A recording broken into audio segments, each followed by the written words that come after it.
নমস্তে যতিরাজায় বিবেকানন্দ সুরয়ে সচ্চিৎ সুখ স্বরূপায় স্বামিনে তাপহারিণে।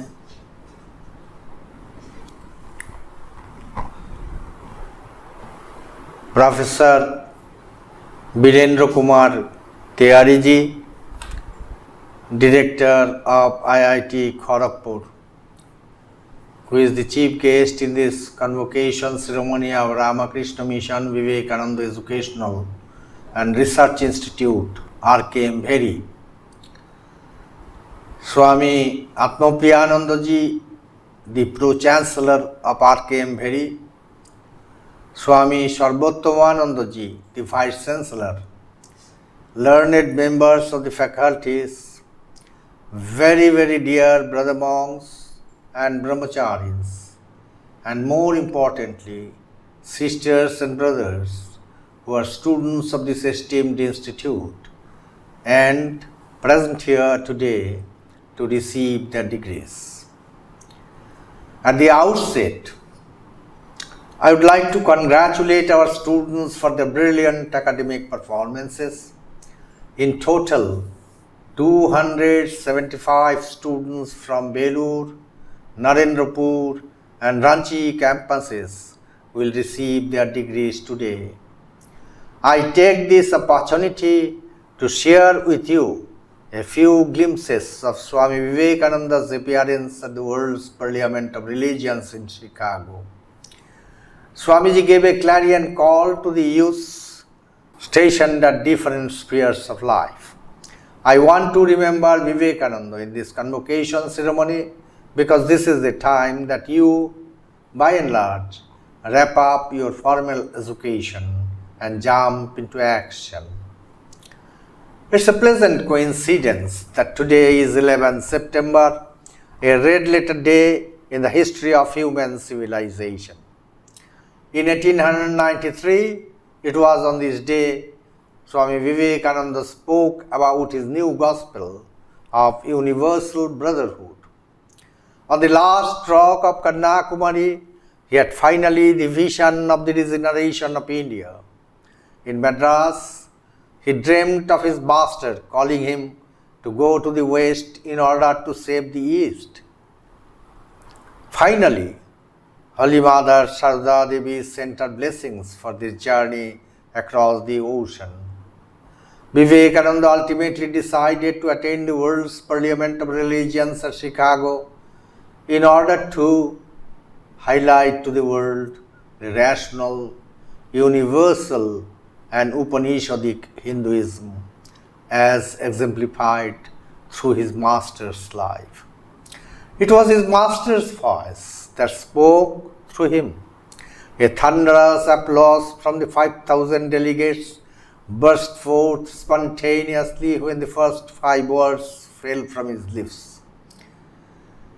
Quote unquote, sisters and brothers of America. What happened? What miracle worked? People heard his master's voice. It was an unconscious ovation offered to the eternal Indian spirit of fraternity, tolerance and acceptance, which found powerful and articulate expression through the person of this 30-year-old unknown monk of India, a messenger of God. Later on, Sister Nivedita heard it from the direct listeners. I quote, "Why couldn't even one amongst us think of addressing the Western women as sisters like this Eastern monk and embrace the whole human family as his own?" Unquote. Like an inundating sea, words backed by divine wisdom rolled out of his lips, striking the West with an unprecedented sense of newness and veneration for the ancient India and a religion. Swami Vivekananda said through his first historic speech at the Parliament, the tone and tenor, the spirit for today's world torn by terrible religious conflict and bloodshed. Quoted, "Upon the banner of every religion will soon be written, in spite of resistance, help and not fight, assimilation and not destruction, harmony and peace and not dissension." Truth is one, sages call it by various names. Ekang sat vipra bahudha vadanti, says the Rig Veda. To the West, Vivekananda gave this message of Hinduism, which he called the mother church of all religions. The American press recognized Vivekananda as undoubtedly the greatest figure in the parliament of religions. The Chicago Letter from New York critic on November 11, 1893 wrote about him, I quote, "He bears the mark of his race upon his person, his culture, his eloquence, and his fascinating personality have given us a new idea of Hindu civilization." Honorable Mr. Mary Snell, President of the Scientific Section, wrote of Swamiji as, I quote again, "Beyond question, the most popular and influential man in the parliament." Quoted. Mr. Snell again wrote, I quote, "Swami Vivekananda, the magnificent man who stole the whole show and captured the town, his personality dominant, magnetic, his voice rich as a bronze bell, the controlled fervor of his feelings, the beauty of his message to the Western world he was facing for the first time, these combine to give us a rare and perfect moment of supreme emotion.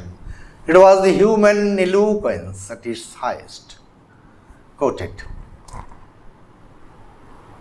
This Vivekananda had a very definite and pointed message to the youth, especially those who are on the threshold of entering into the phase of picking up a job for their sustenance. What did Swamiji exactly say? I quote, "I hold every man a traitor who, having been educated at the expense of the poor, pays not the least heed to them." Unquote. Swamiji has passed on the legacy to us, namely, you must care for your family. Must is the word, but you must care for your hungry, ignorant, sick people in your locality too. If you do that, you will have enough peace and prosperity in your life, in your family, in your workplace. Your life will be more meaningful and you will, I assure you, be blessed by Swami Vivekananda. Life is a quadrangle and its four angles are dharma, artha, kama and moksha. Well, then these four purusharthas will be at your palm, at your fingertip. You will find immense joy both in this world and the world hereafter. You will reach where you find yourself face to face with Vivekananda. Since at this moment you are coming out of one phase only to fall into another, I thought it would be appropriate to share Vivekananda's ideas with you. When you leave this institution, you carry Vivekananda in your heart and you will feel that your life has become full of joy. Everything in this life is transient, but Vivekananda will never leave you. He will always be present in your heart in this world and the world hereafter. Here, I would like to quote a letter which will give you the necessary insight to understand and appreciate how fast Vivekananda is influencing the man and milieu in global scenario today. Mr. Jha Liu, the Consul General of the People's Republic of China in Kolkata, wrote me in a letter, I quote, "I am deeply impressed with the ideology and activities started from Ramakrishna and the vision of Swami Vivekananda.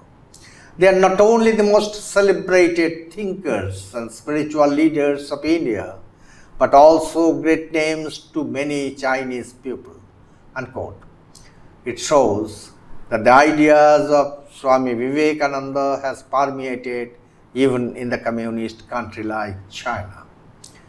To conclude, I wish the very best to all of you in your future life. I expect that you do extremely well in life and prove yourself asset to the society.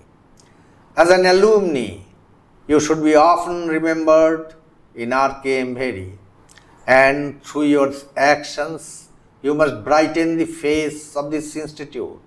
Just as a spiritual organization is judged and assessed by the number of saints it produces, an educational institute like RKMVERI will be judged and assessed in future by how many illustrious students it has produced. In the scheme of things of an educational institution, the only reality are alumnus. Teachers and other staff members retire, monks are posted out, students become ex-students, but ex-students continue to be ex-students till the last breath of life.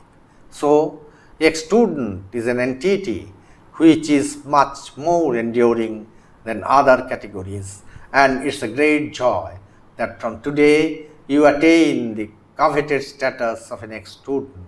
Congratulations again. As Chancellor of this deemed to be university, I would like to invoke the blessings of Swami Vivekananda on all of you. I express my profound gratitude to Swami Atmapriyananda ji and Swami Sarvottomananda ji for having given me this wonderful opportunity to address this convocation ceremony, though virtually. I thank Professor Birendra Kumar Tiyari ji, who has spared his valuable time for this convocation ceremony. I thank all of you. Thank you so very much.